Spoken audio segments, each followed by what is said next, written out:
game is called AER, Memories of Old. There you got it. And it's an exploration adventure in which you turn into a bird and then fly around in a world of floating islands to explore and experience it. So this is where we start out, and this is the first stop. So the text you clicked by, it's basically your mentor telling you that you're on a pilgrimage here in the land of gods, and this is the first stop on the pilgrimage, which is a shrine to a priestess called Kara. It's a bit like Journey, that game. Yeah, absolutely. It's Journey was one of the main inspiration sources for the game, together with the Zelda series.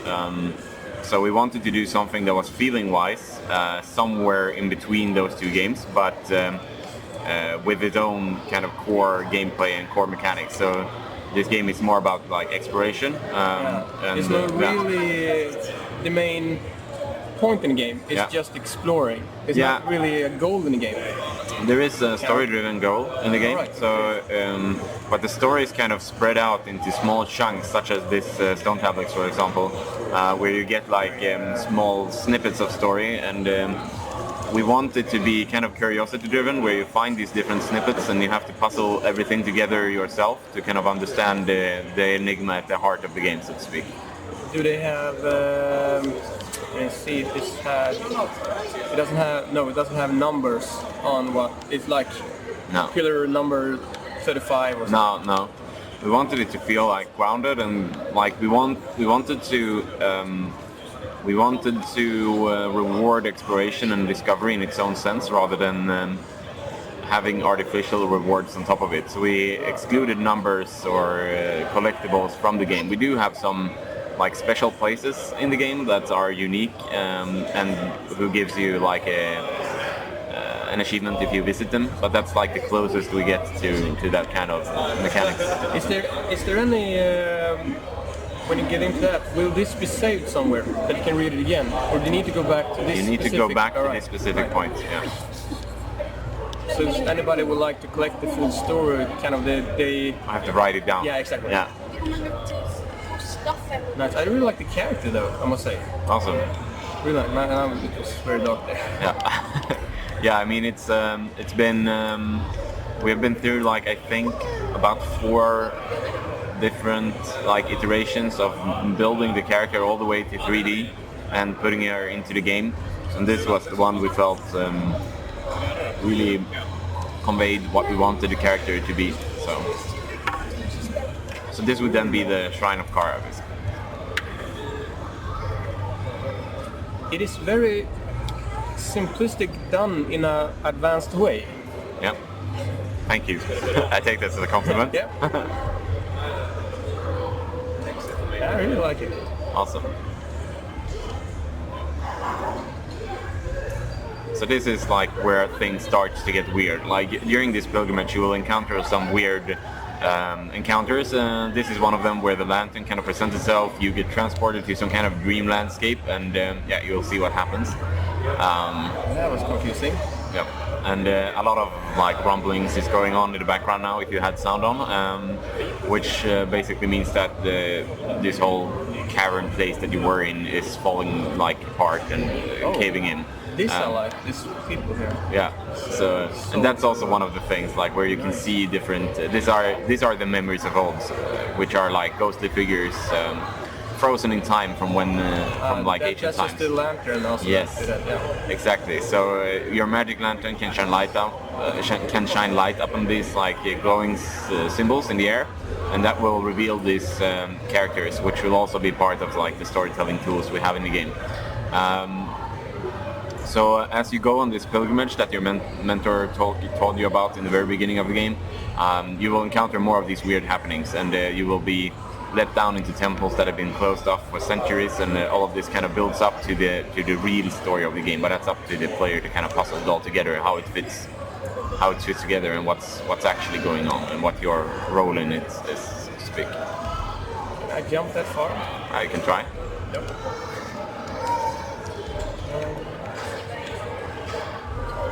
Or I couldn't, but maybe the character can. Yeah, exactly. Oh. This is actually the right way. We wanted people to do that. So.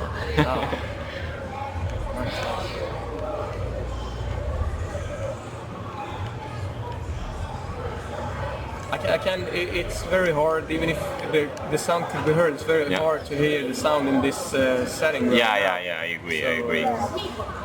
But I can imagine that the sound is really playing a big role here.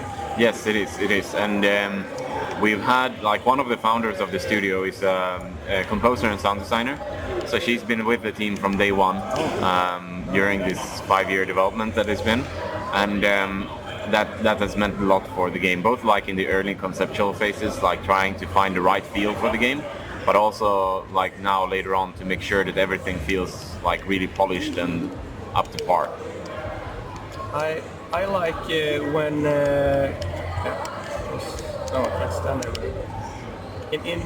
When I play games, I don't try to find the finish line as fast as I can. I like to explore, and I like to test things like here if I can. For some reason, just if I can stand up there, what is up there then? Things like that. But there are a lot of places you are rewarded for that kind of behavior in the game, and that was one of the core principles for designing it. But like this main tutorial, is one of the few places where we don't want to do that, just so we can like push the player onto the rest of the game, so to speak, as fast as possible. So, and it's only 5 minutes long, and after this, when you get out into the overworld, we let the player free to go to wherever they want to. They can follow guides that we've put in the game to give you hints about where to go and what to do, but you don't have to do that. You can just go out and see what you find as well.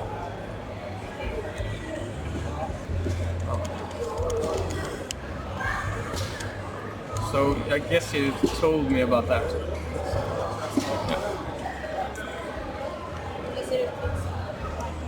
Okay, doesn't matter how high I am when I'm transforming. No. Sure. Okay.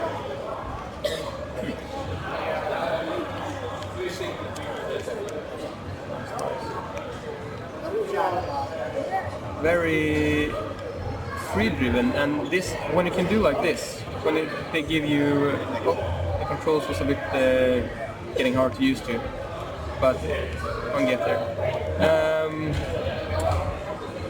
When it gives you that freedom, the game really sucks you in.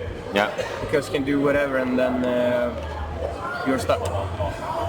I'm glad to hear that. I've been I'm a long-time fan of games such as the Elder Scrolls 3 Morrowind, for example, where you get like this. I shake the camera around. Where you get this instructions from the game NPCs, where they say, go to the east and find this temple or find this ruin. But that's the only direction you get, and then you have to actually go there and actually find it, and that kind of action where I, as a player, had to look for or try to find something, made me so much more engaged in the explorative parts of the game than if it's just go here to get some extra stuff. I really had to actually go look for something, right? And that made a big difference. And we wanted kind of to create that feeling, but in a little bit more simplistic context than in an Elder Scrolls game, because it's like a lot of stuff in there. We wanted to make it a bit more streamlined and a bit more focused around one idea. And will you update the game eventually?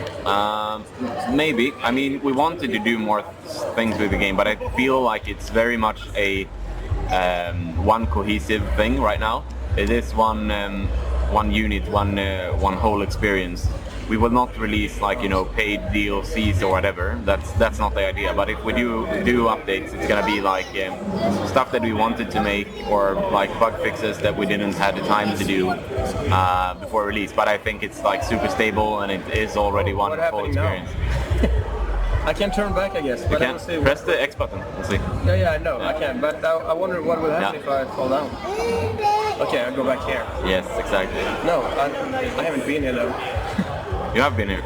this is the place you have been. Have I been there? No, Yeah, it's on the, yes, maybe not the exact place, but this island is the one that you came out of from the cave. Alright. Yeah. I don't think I went to this checkpoint thing though. Yeah. It just takes the closest one and responds you there. So it's very much like the Journey game. awesome, I'd say. Yeah, that's I'm glad to hear that. Like, I mean, it's one of the inspiration sources. So. And and the look of it, just looking at it, looks like Journey. It does? Yeah. Why would you say that? It's the same style in a way, I feel. Yeah. That's the. It seems like it is in the same world. Okay. In a way. Okay. I would say. But yeah, I think that's it. Oh, awesome. So the video will not be too long. Yeah. So thank you very much. Is there anything you want to say? Some site people can go to? I can post the links in the description. Yeah, absolutely. I mean, the game is released on Wednesday, so it's like the release is on the October 25th. So it's coming out for PlayStation 4, Xbox One, and on Steam. Also Good Old Games and stuff, like for PC, Mac, and Linux. So will you check it out. do only downloadable? There will be some physical copies, but I'm not sure in which regions. So maybe Germany, because Germans. Oh, yeah. Germany, all right. Yeah. Cool. Cool. That's it then. Thank you very much. Thank you.